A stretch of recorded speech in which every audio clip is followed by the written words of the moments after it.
अप्सराएं जो सबसे सुंदर और जादुई शक्तियों से संपन्न होती थीं।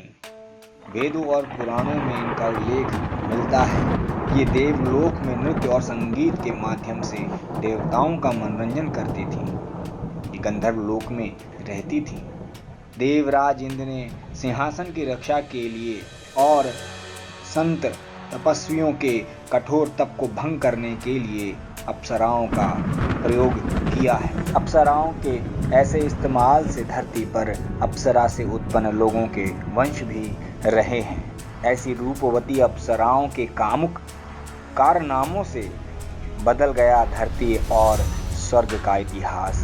कैसे अप्सराओं ने मनुष्य जाति का इतिहास बदल कर रख दिया, मैं आज आपको बताता हूँ एक ऐसी ही अप्सरा के बारे में जिसका नाम है अलंबुसा। जी हाँ दोस्तों, स्वागत है आपका हमारे चैनल पर। मैं आज फिर आपके लिए एक ऐसी अपूर्व सुंदरी अप्सरा के बारे में जानकारी बताने आया हूँ जिसे सुनकर आप रोमांचित हो जाएंगे।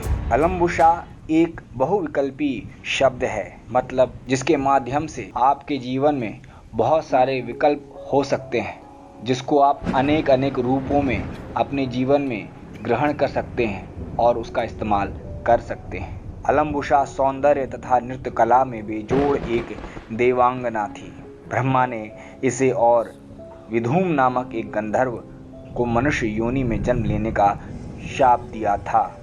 जाने क्यों, अंत तक जरूर सुनिएगा दोस्तों। एक बार अलंबुसा ब्रह्मलोक में नृत्य कर रही थी, तब विधूम नामक एक गंधर्व उसे देखकर मुग्ध हो गया। कामातुर हो दोनों ही ब्रह्मा इंद्र आदि देवताओं की उपस्थिति भूलकर अवांछनीय चेष्टाएं करने लगे।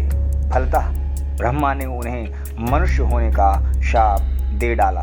कालांतर में अलंबुसा राजा कृतवर्मा के वंश में मृगावती हुई और विधूम पांडव कुल में सहस्रानीक हुआ। दोनों का विवाह हो गया। मृगावती की गर्भावस्था में नर रक्त से स्नान करने का दोहद हुआ। स्नानोत्तर कोई पक्षी उसे मांस पिंड समझकर ले उड़ा। उसकी रक्षा एक दिव्य पुरुष ने की और उस पुरुष ने उसे उदयगिरी में जमदग्नि के आश्रम में रखा। उससे तेजस्वी उदयन की उत्पत्ति हुई। एक दिन एक तपेरे को सांप पकड़ते देखकर उदयन ने मदारी को अपनी मां का कंगन प्रदान कर सर छुड़ा लिया। कंगन लिए हुए मदारी सहस्रनीक के राज्य में पहुंचा, जहां वो उसका विक्रय करते हुए पकड़ा गया। 14 वर्षों की अवधि के बाद रानी का पता पाकर सहस्रानीक उससे उदयनगिरी में जाकर मिला। वियोग का कारण तिलोत्तमा का शाप था। उदयन को राज्य भार देखकर मृगावती और सहस्रानीक ने चक्र तीर्थ में स्नान किया और शाप मुक्त होकर पूर्ण योनियां प्राप्त की। तो दोस्तों, आपने देखा कि कर्म अगर उसके अंदर काम है, वासना है, लोभ है, तो उसके परिणाम में आपको कष्ट तो भुगतने ही होते हैं किसी न किसी रूप में। हालांकि ये भी एक सृष्टि चक्र होता है। कहते हैं कि कोई व्यक्ति चाहे अच्छा कर्म करे या बुरा कर्म करे, प्रकृति, सृष्टि, ब्रह्मांड उससे अपना वो कर्म करवा ही लेता है जिससे सृष्टि चक्र को चलाए रखने में सहायता होती है। तो दोस्तों, आशा करता हूँ आपको इस खूबसूरत अप्सरा अलंबुसा के बारे में जानकर अच्छा लगा होगा। आगे भी ऐसी ही जानकारियाँ मैं प्रस्तुत करता रहूँगा।